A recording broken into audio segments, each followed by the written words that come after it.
बढ़ाएं अपना कदम सक्सेस की ओर शिखर करियर इंस्टीट्यूट के साथ। शिखर करियर इंस्टीट्यूट पूर्वी भारत में एकमात्र कोचिंग संस्थान जो एक्सक्लूसिवली है मेडिकल एंट्रेंस एग्जाम के लिए।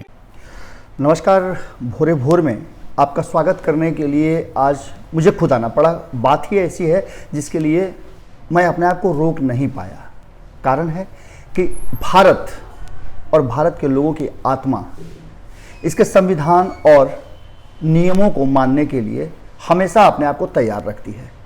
लेकिन जब सरकारें उन नियमों को अपने हिसाब से ढालने लगती हैं, लोगों को कष्ट होने लगता है, नियमों का पालन करने में लोग अपने आप को लगातार खोते जा रहे हों, असमंजस की स्थिति पैदा हो, तो निश्चित रूप से मामला संगीन हो जाता है, गंभीर हो जाता है। ऐसा ही मामला गंभीर हो गया है उन लोगों के लिए जो बाहर में फंसे हुए हैं। ये बाहर में फंसे हुए लोग चाहे जिस राज्य के भी हों, अपने अपने राज्य में वापसी के लिए लगातार राज्य सरकार की तरफ टकटकी निगाहें देख रहे हैं। इस बीच बिहार की बात अगर करें तो बिहार में सबसे ज़्यादा संशय की स्थिति पैदा हो गई है, जिसका चर्चा हम लगातार आपके साथ करते रहे हैं। हम उन कामगारों के साथ भी बात कर रहे हैं, हम सरकार में बैठे तंत्र के लोगों से बात कर रहे हैं, हम सरकार से बात कर रहे हैं, हम विपक्ष से बात कर रहे हैं, लेकिन समस्या का समाधान नहीं निकलता दिख रहा था। अब एक मुद्दे ने, एक मामले ने, एक ऐसी बात ने लोगों को और ज़्यादा अंदर से हिला करके रख दिया है। वो बात यह है कि केंद्र सरकार ने सभी लोगों को वापस नहीं आने देने तक की बात कह दी है, और वहीं राज्य सरकार लगातार संसाधन और फंड नहीं होने का रोना रो रही है, लोगों से पैसा वसूल करने की बात हो रही है। इन सब बातों के बीच में आपको एक प्रसंग याद कराते हैं, जब राज्य सरकार ने यह कहा था कि बसों से लाना संभव नहीं है। उसके बाद डिमांड किया गया कि केंद्र सरकार रेल का परिचालन शुरू करे। केंद्र सरकार ने बात मान ली और रेल का परिचालन शुरू हो गया।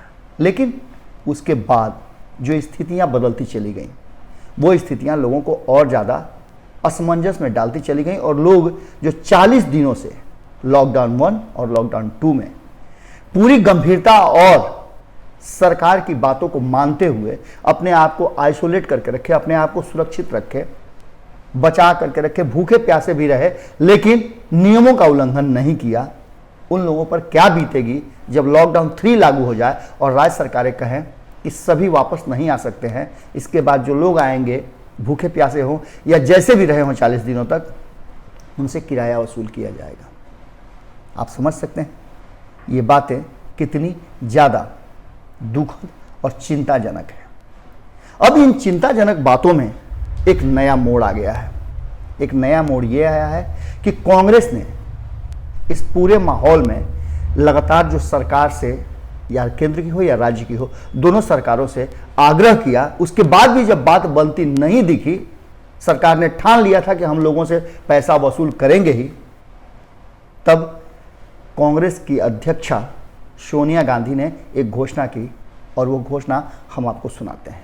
इससे पहले उन्होंने बहुत सारी बातें की। उस सोनिया गांधी को, जिसको विदेशी होने का, जिसको लेकर के अभी 2 सप्ताह पहले जिस तरह का बखेड़ा खड़ा हुआ, जिस तरह का झमेला खड़ा हुआ, एक निजी टेलीविजन एजेंसी ने, एक निजी चैनल ने जिस तरह से तथ्यों को रख करके और पूरे देश के माहौल को गरमाया, जो अभी भी मामला चल ही रहा है, उसके बाद सोनिया गांधी का ये बयान काफ़ी महत्वपूर्ण हो जाता है।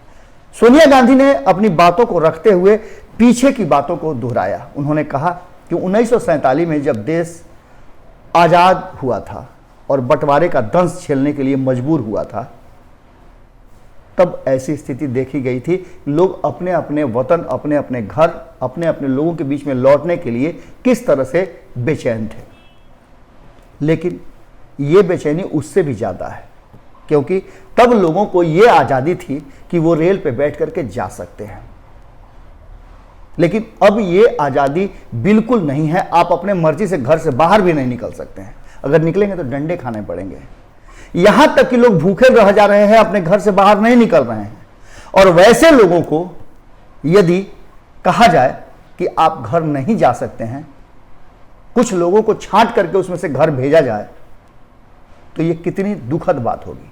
जो सूचनाएं प्राप्त हो रही हैं उसके आधार पर यह कहा गया है नए आदेश में कि जो लोग किसी कारणवश लॉकडाउन के समय में अचानक फंस गए थे, आप शब्दों को बड़ा बारीकी से समझिएगा, अचानक से फंस गए थे, उन लोगों को वापस लाने की प्रक्रिया शुरू की गई है। आप समझिए कि जो लोग या तो इलाज कराने, घूमने या पर्यटन करने गए थे, उन लोगों को वापस लाने की बात अगर कही जा रही है तो यह कितनी दुखद बात है, क्योंकि सिर्फ वही लोग नहीं जो घूमने गए थे, जो फराकित करने गए थे, जो किसी कारणवश गए थे, उनके पास तो संसाधन होंगे, पर जो लोग रोजी मजदूरी करने गए थे, फैक्ट्रियां बंद हो गई हैं, काम धंधे बंद हैं, सभी जगह लॉकडाउन लगा हुआ है, आप अपने घर से बाहर नहीं निकल सकते हैं। ऐसी स्थिति में लोग कहां से आपको देंगे? सरकार ने 1000 रुपया देने की बात की थी, उसका भी सारा इतिहास आपको पता है। लेकिन अब जबकि स्थितियां, लोगों के पास न दवाई है, न राशन है, किराया के लिए मकान मालिक तंग कर रहा है, फैक्ट्री मालिक ने अपने आप को पूरी तरह से बंद कर लिया है, उनका फोन तक उठाने के लिए कोई सरकार फोन उठाने के लिए तैयार नहीं है। ऐसी स्थिति में आप समझिए कि उन लोगों के लिए कितना दुखद होगा। 1 मई को 2 दिन पहले इसी सत्ता पक्ष ने और पूरी दुनिया ने मजदूर दिवस मनाया, श्रमिक दिवस मना करके कितनी लंबी चौड़ी बातें, और हर राजनीतिक दल के जो सत्ता में बैठे हैं और विपक्ष पे भी जो लोग बैठे हैं, उनके आप सोशल मीडिया अकाउंट्स पर आप देख लें, फेसबुक, ट्विटर, जिस इंस्टाग्राम, जहां भी आप देखें, तो वहां मजदूरों को लेकर के लक्ष्यदार शब्द गढ़े और मढ़े गए थे। आज वही मजदूरों को असहाय, बेसहारा छोड़ दिए हैं, उन्हें घर आने तक की सुविधा लोग नहीं दे पा रहे हैं। कहा जा रहा है कि उनसे पैसा वसूल किया जाएगा और नहीं तो एक्स्ट्रा चार्जेस लिए जाएंगे। उस रेलवे विभाग ने, जिसने पीएम केयर फंड में 151 करोड़ रुपए दिए हैं, वो अतिरिक्त राशि वसूल कर रहा है, सुपर चार्ज वसूल कर रहा है, खाने पीने का वसूल कर रहा है, और इसे देने में राज्य सरकार अक्षम है।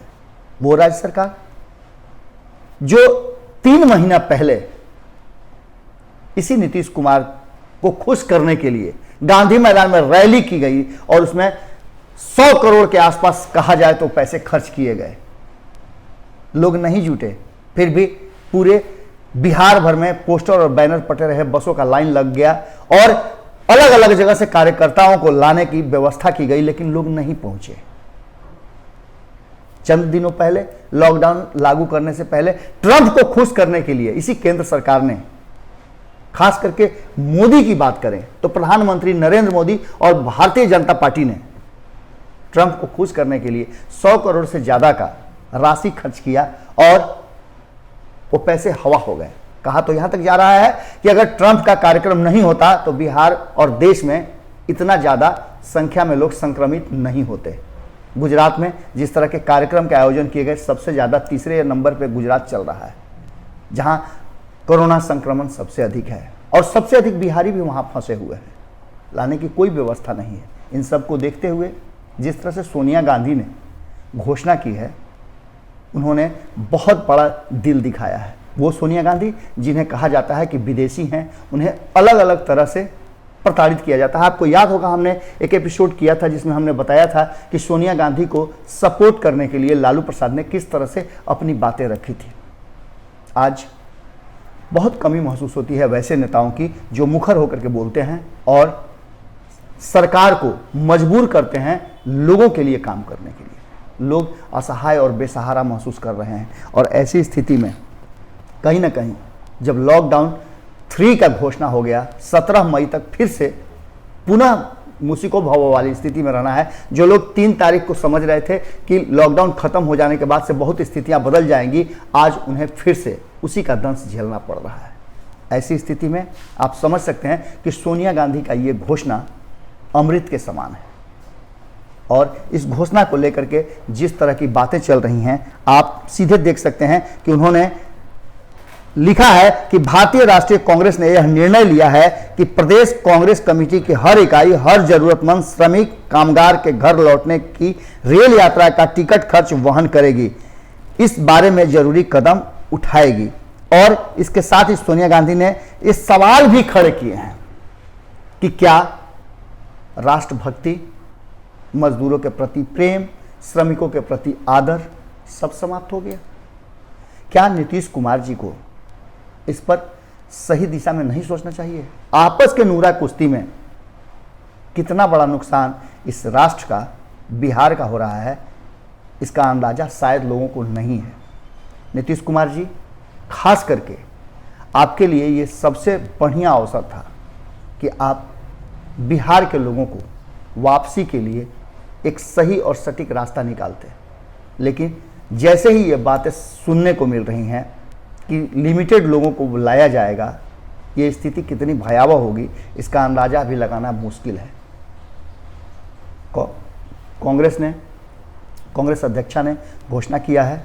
अब लगातार इसके बाद आप देख लीजिएगा कि निश्चित रूप से कई विपक्षी दल सामने आएंगे और वो इसमें सहयोग जरूर करेंगे। पहल कांग्रेस ने कर दिया है। अब देखने वाली बात होगी कि गेंद जो है वो सरकार के पाले में है, सरकार इस पर क्या फैसला करती है। लेकिन मजदूरों के प्रति अगर किसी ने दिखलाया है कि उनके प्रति श्रद्धा है, उनके प्रति सम्मान है या उनके प्रति सोच है, तो कांग्रेस अध्यक्षा ने आगे निकल करके एक बात तो तय कर दिया है कि सरकार निश्चित रूप से जो सोच रही हो, लेकिन मजदूरों की आवाज़, उनके दुख दर्द को सुनने के लिए कोई बैठा जरूर है। जुड़े रहें भारत लाइव के साथ, खबरों का सिलसिला लगातार जारी है। नमस्कार।